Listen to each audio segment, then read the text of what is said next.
Welcome to Blizzard Fire. We hope this video helps fire up your solution. You'll begin by opening Settings, then Accessibility, and tapping VoiceOver so the feature is live. This gives spoken feedback immediately.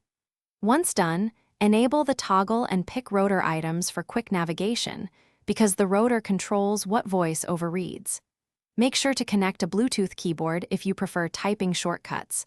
Otherwise, practice the basic gestures. These steps get you into the VoiceOver mode quickly and let you customize what VoiceOver announces and how you interact with the eye. Now you customize how VoiceOver behaves.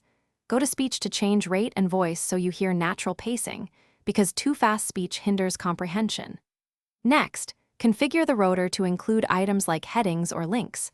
Rotating 2 fingers alters what a single swipe cycles through.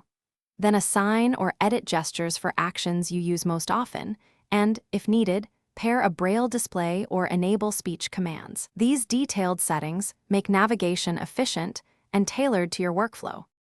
To finish, practice core gestures. Single tap to select, double tap to activate, and 3-finger swipes for scrolling so you build muscle memory and speed. Once comfortable, use the rotor to jump between elements and try shortcuts on a connected keyboard to save time. If VoiceOver acts oddly, first toggle it off and on or restart your iPad.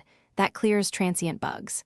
If problems persist, reset VoiceOver settings to default so you return to a known working configuration, and then reapply your preferences.